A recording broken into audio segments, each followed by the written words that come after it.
First Unreal, God, it takes me back. I mean, it's been so long. The game, it essentially took about 3 years start to finish, and the last year was the most difficult one because we were holed up in a little office in Waterloo, Ontario, Canada, a little college town about an hour or two outside of Toronto. And we were working 14 to 16-hour days, and fundamentally, as a game designer, the best logic that you can always follow is to make the kind of game that you want to play, and that's what we were doing.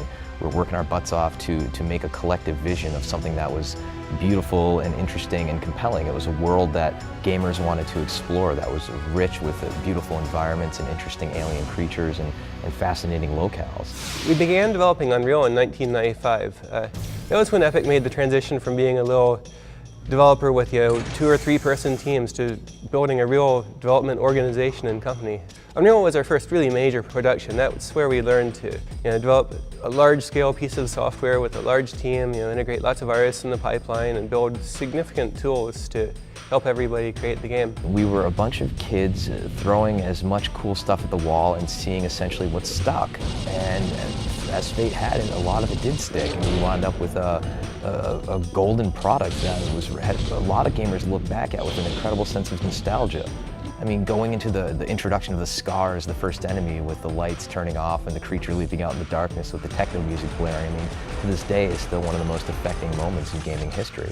To take all of that universe and to then transition that from the first Unreal into the mega hit that was Unreal Tournament, it was actually a really easy transition to make. We started off Unreal Tournament as an add-on pack. It was called the Bot Pack initially, named after Steve Polge's Reaper bots. And actually, as we started working on it, we realized that hey, this is really fun, and this is really cool. This deserves more time, and it developed into its own big franchise. And Mark Rain came in with his usual 800-pound gorilla demeanor, guys, we got to make this, this a full product. This demands to be, on the market as a retail game. And we're like, Mark, we thought it would be an add-on pack. And he's like, no, we're going to call it Unreal Tournament, and we're going to add these cool features. And we're like, you know what? Let's do it. The very first Unreal game shipped in May of 1998. And shortly after that, a bunch of us, myself, Steve Polge, James Schmaltz, Tim Sweeney, Cliff Bleszinski, and a few others, sat in the hotel room at E3 right after the game had been released and talked about plans for making an add-on pack. And what we wanted to focus on was this idea of using the bots to play network games against players and give you a real lifelike experience. And ultimately, that became Unreal Tournament. If I could go back and do it again, I'd do it in a nanosecond, and everybody that was involved would do it, because it was not only the launching of multiple careers, it was also the launch of a franchise.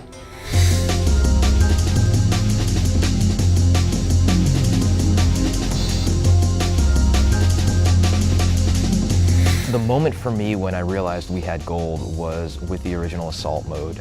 Nobody to that point had done any sort of a battle of that scale that you could play in single player with AI characters that storm the beach with you, or play in multiplayer where you're attacking a submarine or underwater city or anything like that. We took the combination of the fantastic environments of the Unreal universe and we combined it with a tremendous amount of polish and wound up with something that was truly memorable that gamers to this day look back on and they just have great memories of. I think before Unreal Tournament, multiplayer gaming was something that was kind of that hardcore players did. And as a result, it was intimidating both in terms of getting connected and then also in terms of becoming part of the community. And so those were the two things we wanted to address. And the two ways we addressed that, one was by building an interface that made it really easy for players to get online and play with their friends. And then the second thing is, with our really good AI, we were able to give people a taste of what multiplayer gaming was like before they kind of jumped in and exposed themselves to the internet players. I think when you take your average Unreal Tournament fan and you mention to them that there's another chapter in the series coming along, they're rabid. They have tattoos of the logo. Well, the one thing we really learned with Unreal Tournament was this idea that we should take our time and get it right. And Jay Wilbur has this great saying, you can have it right or you can have it right now. I think it's because they know they're going to get something that's fantastic and is also a quality product. They know that at the end of the day, for the amount of money they pay, they're going to get thousands of hours of an experience, and they can modify the world and mold their own environments and create their own characters. And that's a community they get to participate in by playing Unreal Tournament and modifying it. About a third of the developers at Epic actually come from the mod community. These are people who started out by programming mods or building their own levels in Unreal, and these tend to be the most enthusiastic people you can find in the industry. They didn't come here for the money, they didn't build games because they needed a steady job. They did it just for fun and for passion. One amazing fact that people don't realize is that a lot of people have used Unreal Tournament games as their resume, as their springboard into the industry. A lot of the people that work at Epic actually came from the mod community. The whole idea of the mod community, the fact that we released this product and it actually ships with the very same tools that we use to build the game, it blows my mind to see people get hands-on with these tools. So one of the kind of hallmarks that we have with the franchise is the idea of the trap room. And in the first Unreal Tournament, we had this great map that was an industrial level that had a pressure chamber in it. And we had this technology where we could actually take the characters and make them like bow outward, like they were being inflated with something, and kind of like if a character was released into deep space, as far as they just get ready to pop, right, and they explode into, a bunch of just giant pieces of flesh. And people would go into that chamber looking for power-ups, and you could hit a button and just watch them inflate, and they'd be running around like cursing you and doing taunts and things like that, and they'd pop and you'd get a frag, and yeah, you know what, you could shoot them, but making them explode like that was always 1,000 times more satisfying. I think the whole clan scene is a really fascinating kind of evolution of where the shooter market has gone. I mean, if you take gamers, they want to play together, they want to feel like they're a bigger part of something, and the clan matches, the clan scene is kind of representative of that. And what you actually have now is the idea of professional gamers that have kind of come out of the clan scene, whereas these gamers get together, they become extraordinary at these titles, and then they actually move on to making a great living playing a video game all day long, which, if you ask me, is just absolutely unbelievable, and we encourage it and support it in every way possible. Altfire, I think, definitely changed the genre, a little bit of first-person shooters. It just added a whole nother layer of, gameplay to the whole gameplay mechanic. You could basically throw in this, like 2 weapons for the price of 1, and in some cases even 3. I think a lot of games have kind of, took that and ran with it as well after we did it. So back in the day, during the development of Unreal Tournament, we had a designer named Cedric. He was this crazy Frenchman who one day just made a map that was essentially an asteroid in the middle of space that was rotating.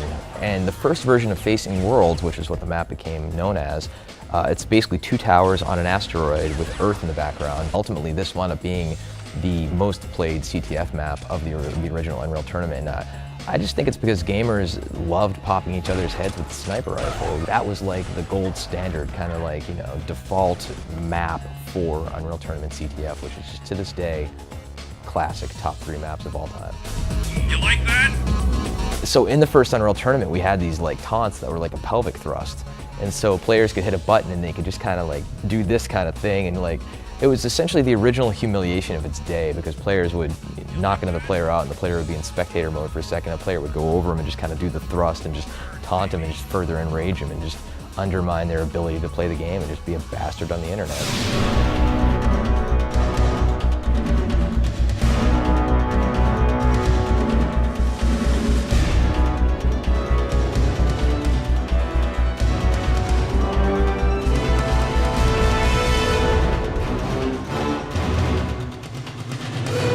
With Unreal Tournament 2004, we were looking for one major new feature that we could add to Unreal Tournament that would fit well into Unreal Tournament, but still, really extend the gameplay.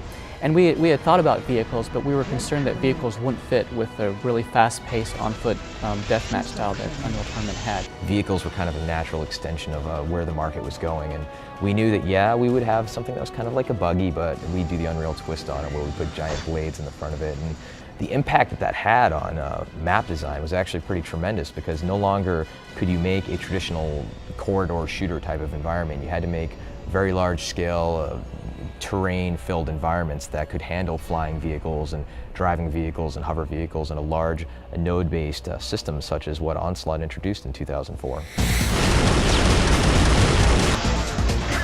Short time to spectacle and carnage, carnage, carnage. Epic is a company that has a reputation for making stellar product that does not ship before its time.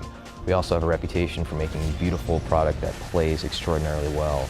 And Unreal Tournament has always been the crown jewel in what we do as developers. At Epic, we have a real passion for this kind of game. I mean, it's our heritage, it's in our DNA, it's what we do. Unreal Tournament, it's in our blood. I can't see us not making Unreal Tournament games. This is the trophy that we put on the box cover, and we got a bunch of these made for all the developers on the original Unreal Tournament. So this is my trophy for finishing Unreal Tournament. I can't believe you found one that's actually still intact. Like this breaks off and this breaks off, and everyone I've seen is in pieces. Wow, this is a trophy from the original Unreal Tournament game we shipped. Is it? I don't remember the year. To me, this is kind of one of the defining symbols of the franchise, and just holding it now actually kind of makes me a little weak. You have a tissue? For those willing to build a mountain of bones and climb to the top, in environments that stun, against AI that kills, for those willing to stake their lives in the pursuit of victory, we salute you.